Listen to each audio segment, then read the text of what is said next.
नमस्कार। 7 प्रदेशको ताजा खबरहरूको सङ्गालो प्रदेश समाचारमा यहाँहरूलाई स्वागत छ। म रोहन श्रेष्ठ। आउनुहोस् अब प्रदेश समाचार सुरु गरौँ अहिलेसम्मका मुख्य समाचारबाट। कपिलवस्तुमा स्वास्थ्य सुरक्षा सामग्रीको प्रयोग घट्दै मास्क नलगाई हिँड्ने गरेका कारण संक्रमणको जोखिम बढेको स्थानीयको गुनासो।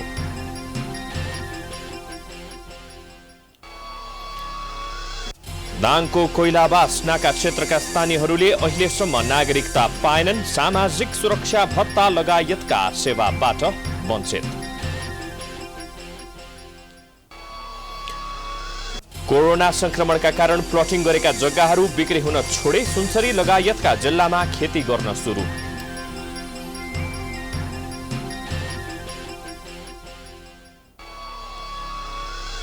र भोजपुरको टेम्के मयुङमा विद्युत विस्तार भएसँगै गाउँपालिकालाई उज्यालो गाउँपालिका घोषणा।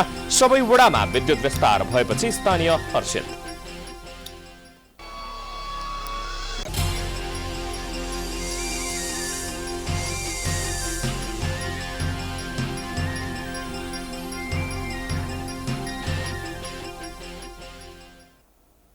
आजको प्रदेश समाचार सुरु गरौँ लुम्बिनी प्रदेशको कपिलवस्तुमा स्वास्थ्य सुरक्षा सामग्रीको प्रयोग घट्दै गएको सम्बन्धी प्रसङ्गबाट।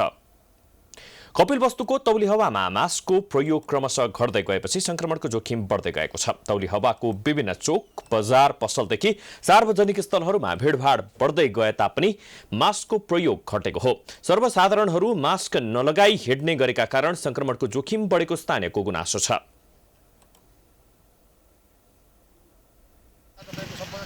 अलि हटस्पटको रूपमा थियो र पहिलाको दिनमा चाहिँ हामीले चाहिँ नियमित रूपमा मास्कको प्रयोग गर्यौँ, सामाजिक दूरी कायम गर्यौँ, सेनिटाइजर पटक प्रयोग गर्यौँ।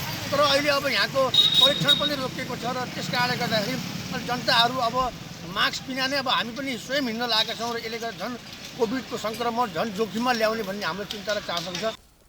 कपिलवस्तुमा कोरोनाका संक्रमित दिनहुँ बढ्दै गए पनि सुरक्षा सामग्री प्रयोग नहुँदा जोखिम बढेको हो।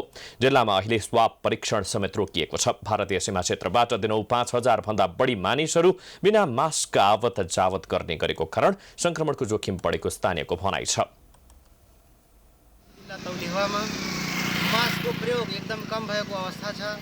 मास्क कम प्रयोग भएको हुनाले यो महामारी फैल्न सक्ने र यसले यहाँको धन जनलाई क्षति गर्न सक्ने अवस्था छ। सरकारले लकडाउन खुला गरेसँगै सुरक्षा सतर्कतामा समेत लापरवाही भएको छ। जिल्ला प्रशासन कार्यालयले बाहिर हिँडडुलका क्रममा स्वास्थ्य सुरक्षा मापदण्ड अपनाउन सूचना जारी गरे पनि सर्वसाधारणको लापरवाहीका कारण संक्रमणको जोखिम बढेको हो।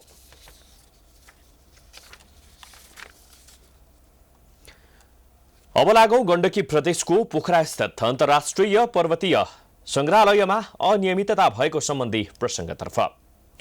पोखरास्थित अन्तर्राष्ट्रिय पर्वतीय संग्रहालयमा अनियमितता र भ्रष्टाचार भएको भन्दै कार्यालय प्रमुखको ध्यान आकर्षण गराइएको छ। पोखराका सूचना अभियन्ताहरूले कार्यालय प्रमुख शंकर बहादुर गौतमलाई भेटी अनियमितताका बारेमा जानकारी गराएका छन्।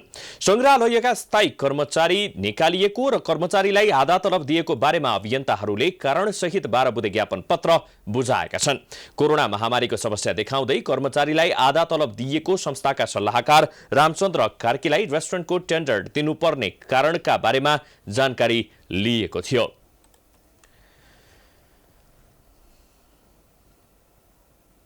जरुरत पुनर्निर्माणमा चाहिँ आर्थिक चलखेल भएको हो कि भन्ने आशंका हामीले लागेको हुँदा हामी त्यो नपत्काइकन अहिले त्यो पैसाले यहाँको कर्मचारीलाई पुरा तलब देऊ भन्न आएका हौँ एउटा भने।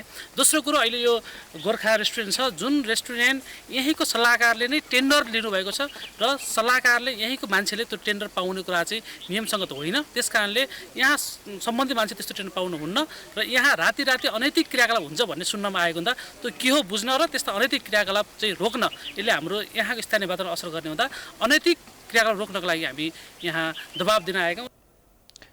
ज्ञापन पत्र बुझ्दै कार्यालय प्रमुख गौतमले कार्यालयमा कुनै अनियमितता तथा भ्रष्टाचार नभएको दावी गर्नुभयो। उहाँले अन्तर्राष्ट्रिय पर्वतीय संग्रहालय नेपाल पर्वतारोहण संघको स्वामित्वमा रहेकोले केन्द्रबाट नै सम्पूर्ण कामको निर्णय हुने बताउनुभयो। अन्तर्राष्ट्रिय पर्वतीय संग्रहालय समितिले कतिपय कामहरू सिफारिस गर्छ सिफारिस गरेका कतिपय कामहरू उनीहरूले टेर्दा पनि नटेर्ने मतलब वास्ता पनि नगर्ने खालको कुरा नै हुन्छ।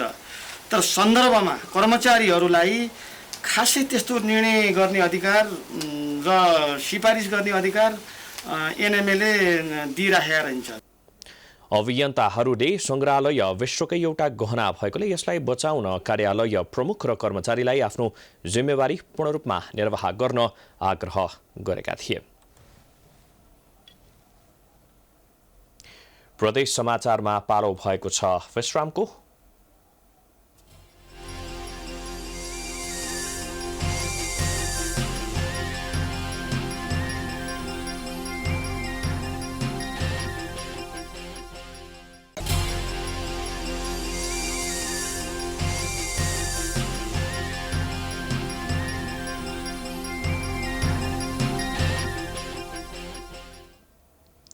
विश्रामपछि पुनः स्वागत छ। अब लागौं लुम्बिनी प्रदेशको दाङमा सीमावर्ती क्षेत्रका स्थानीयले नागरिकता पाउन नसकेको सम्बन्धी प्रसङ्गतर्फ।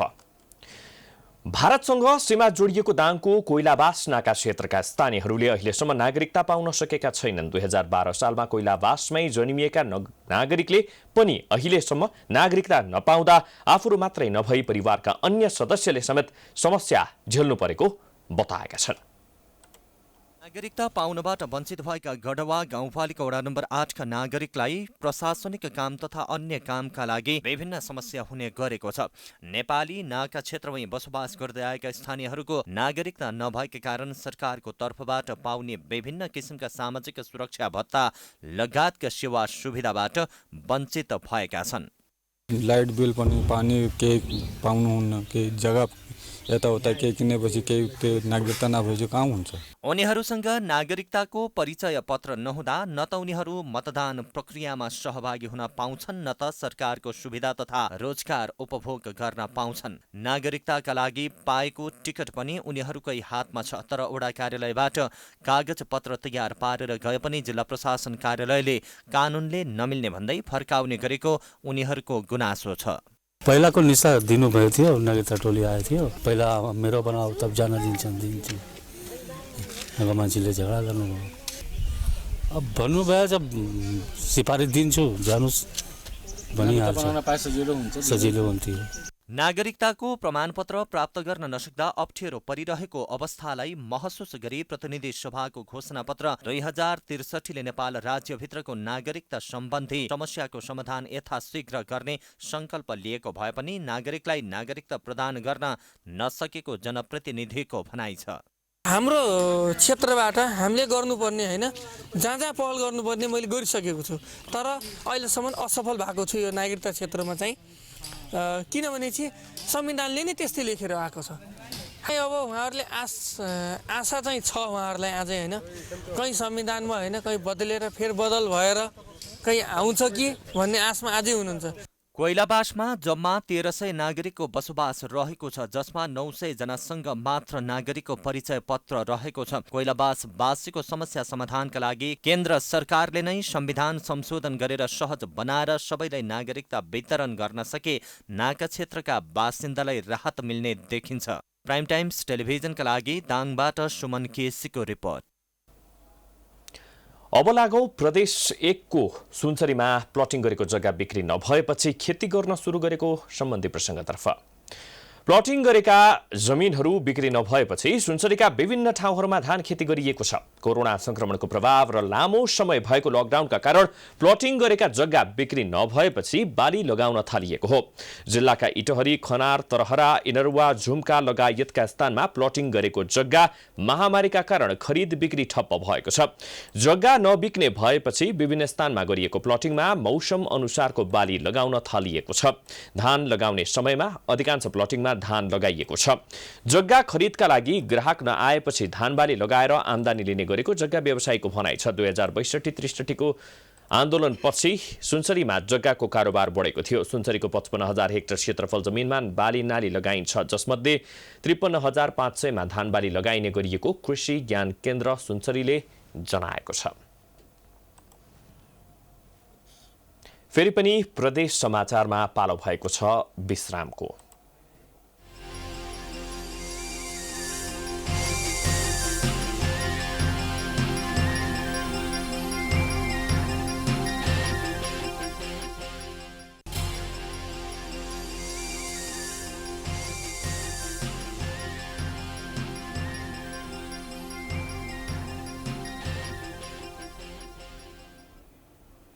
विश्रामपछि पुनः स्वागत छ। प्रदेश समाचारको अन्त्यमा प्रदेश 1 को भोजपुरमा विद्युत विस्तार भएको सम्बन्धी एउटा प्रसङ्ग। भोजपुरको टेम्के मयुङ गाउँपालिकामा विद्युत विस्तार भएसँगै गाउँपालिकालाई उज्यालो गाउँपालिका घोषणा गरिएको छ। गाउँपालिकाको 3738 घर परिवारमा विद्युत विस्तार भएसँगै उज्यालो गाउँपालिका घोषणा भएको हो। भौगोलिक रूपमा विकट तथा ठूलो क्षेत्र रहेको टेम्के मयुङ गाउँपालिकाका 9वटै वडामा केन्द्रीय विद्युत प्रसारण लाइन विस्तार भएको छ। गाउँपालिकाका सबै वडामा विद्युत विस्तार भएपछि स्थानीय हर्षित भएका छन्। विद्युत विस्तारसँग चाहिँ अब सबभन्दा त एउटा अन्धकार उसमा बस्ने जनताहरूलाई एउटा उज्यालोमा लाने एउटा प्रवृत्ति भएको छ र यहाँको जनताहरूले अब भोलि उज्यालो मात्र नभएर कुनै उद्योग धन्दा कल कारखाना खोल्न सक्ने पनि विद्युत प्रणालीबाट गर्न सक्नेछन्।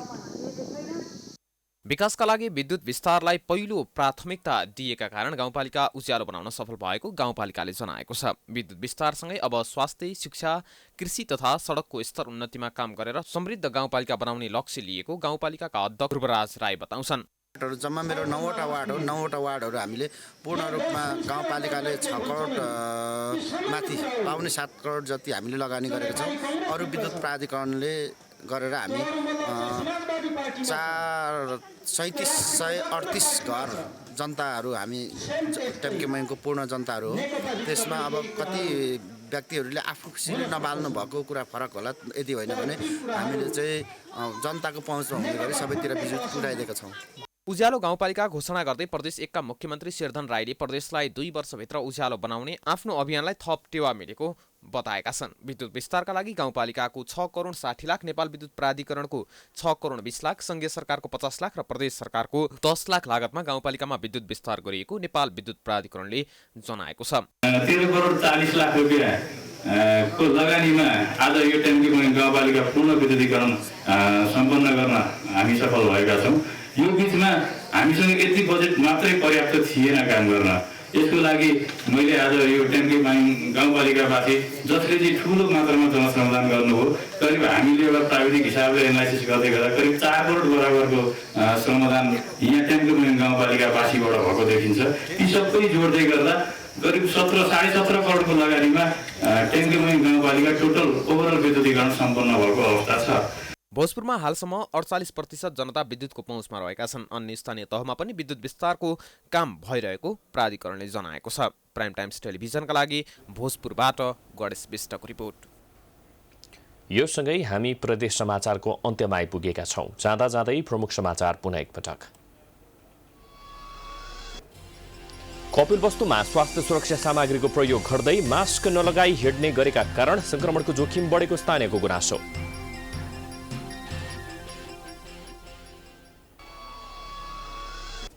दाङको कोइलाबास नाका क्षेत्रका स्थानीयहरूले अहिलेसम्म नागरिकता पाएनन्। सामाजिक सुरक्षा भत्ता लगायतका सेवाबाट वञ्चित।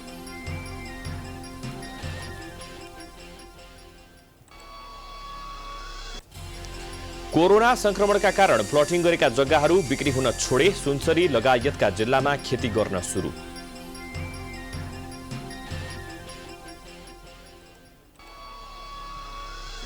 र भोजपुरको टेम्के मयुङमा विद्युत विस्तार भएसँगै गाउँपालिकालाई उज्यालो गाउँपालिका घोषणा। सबै वडामा विद्युत विस्तार भएपछि स्थानीय हर्षित।